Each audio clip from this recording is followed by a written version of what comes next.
Halo semuanya. Jadi aku Heidi sekarang mau presentasi tentang cara membuat paragraf. Jadi kan lagi COVID kayak gini, nggak bisa ngajarin ke anak-anak kecil yang kayak di panti asuhan gitu. Jadi aku ngajarin adik aku gitu. Ya udah langsung mulai aja. Halo, ini dede aku. Hai, Perkenalin dengan siapa? aku Karlin. Karlin. Ya. Oke. Jadi hari ini kita mau belajar cara menulis paragraf yang baik dan efektif. Ngerti gak? Udah. Jadi kita mau nulis paragraf yang. Jadi kamu tahu gak sebenarnya arti paragraf itu apa? Serius? Kalau tahu bilang. Lupa. Ya udah kasih tahu. Jadi paragraf itu adalah seperangkat kalimat yang berkaitan erat antara kalimat satu dan lainnya. Oh ya, ada ingat. Ngerti gak? Ya, ngerti. Jadi paragraf itu kayak satu kalimat sama satu kalimat nyambung gitu. Ngerti? Jadi kayak ada 5 kalimat nih misalnya. Jadi satu paragraf dan itu tuh tentang satu kesatuan gitu. Jadi kayak misalnya ada satu topik gitu, ngerti gak? Oke, Ya. ngerti. Udah ingat? Ingat, oke. Terus, paragraf itu punya makna, pesan, pikiran, atau ide pokok keseluruhan karangan. Ngerti gak? Oke. Jadi, serius ngerti gak? Iya, serius. Oh iya, ngerti. Oke. Jadi satu paragraf itu hanya ada satu pokok pikiran, kecuali paragrafnya kayak disuruh bikin yang banyak gitu. Oke. Terus langkah-langkahnya, kamu tahu gak cara langkah-langkah dalam membuat paragraf? Yang kamu tahu deh, yang kamu tahu. Kan kamu udah diajarin.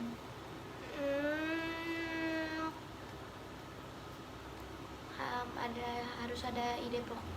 Ide pokok, benar. Terus ada kata pendukungnya. Kata pendukung. Terus Jangan gitu. ada udah lupa itu aja. Udah gitu doang. Iya, Karin lupa. Ingetnya cuma 2 itu doang. Oke, jadi di setiap paragraf itu harus ada satu kalimat topik yang ide pokok itu kan. Terus yang kedua, tadi apa? Kalimat pendukung atau Kalimat pendukung atau kalimat penjelas. ya itu. Terus yang ketiga, menentukan kalimat-kalimat pengembang. Apa? Lupa. Oh, lupa. Tapi itu udah diajarin. Udah. Oh, ya udah. Menentukan kalimat-kalimat pengembang. Terus yang keempat, menentukan kalimat apa? Akhir. Enggak tahu. Kesimpulan. Ya udah, itu siapa aja. Oh, ya udah. Terus kalau menurut aku tips and tricks dalam menulis paragraf. Tips and tricks dalam menulis paragraf itu diusahain di setiap paragraf tidak ada kata-kata yang sama. Ngerti gak? Jadi agar pembaca tidak bosan membaca paragraf kita gitu. Oke.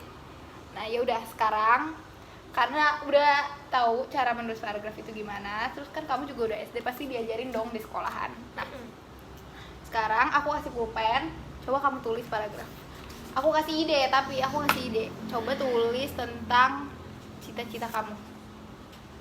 Cepet. Ceritanya topiknya cita-cita. Cita-cita kamu mau jadi apa gitu. Ada, bentar ya, mikir dulu. Cepat. Langsung tulis aja ceritanya. Aduh, Kalau tulisannya dikit ya. nggak apa-apa kalau tulisannya jelek, yang penting coba tulis cita-cita gitu. Berarti idenya kan cita-cita. Coba kamu tulis kalimat pertama, cita-cita kamu mau jadi apa? Enggak usah perkenalan diri. Nggak usah. Ya udah. Yeay, jadi udah di coba lihat. Aku lihat ya, ceritanya aku lihat nama paragrafnya apa. Cita-citaku sebagai koki. Saya suka memasak di rumah seperti Indomie, nasi goreng dan yang lain-lainnya. Indomie kan semua orang bisa. Iya. Saya ingin menjadi koki supaya dapat membuatkan orang makanan dan menolong satu sama lain. Pada saat saya besar nanti, saya ingin berkuliah di jurusan cooking. Yes. Of course.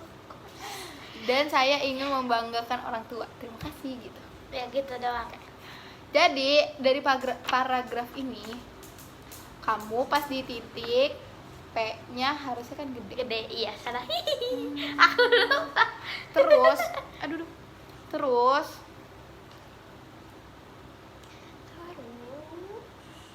udah deh gitu doang.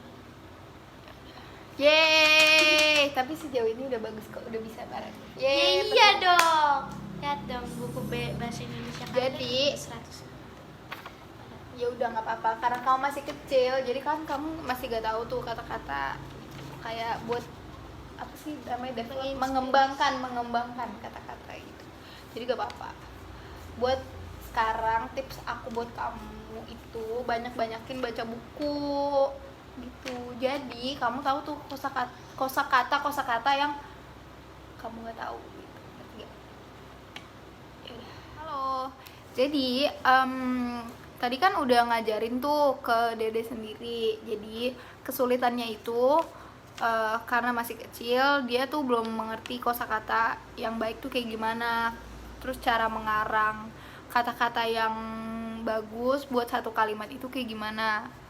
Terus kata-katanya juga masih simpel banget, kayak saya ingin menjadi koki itu kan masih simpel banget. Terus karena adik sendiri jadi lebih baik bercanda ya, kayak maksudnya kayak lebih banyak nggak seriusnya gitu. Terus tidak bisa mengajarkan materi yang lebih advance karena kan dia masih kecil. Jadi kalau ngajarin yang terlalu advance takutnya dia nggak ngerti. Jadi ya udah ngajarin yang sebisanya aja gitu, maksudnya kayak yang simple dan standar-standarnya aja gitu. Terus kelebihannya itu dapat memberikan banyak tips tambahan dalam menulis paragraf. Misalnya kayak tadi ngebahas buat baca buku lebih banyak supaya tahu kosakata banyak. Terus kalau tanda bacanya juga harus diperhatiin, kayak misalnya ada titik harus setelah titik hurufnya harus hurufnya harus kapital. Jadi terus sejauh ini masih baik dan simple, kayak masih bisa terjangkau. Terus udah sih gitu doang. Jadi karena jadi gitu aja. Yeay. Terima kasih.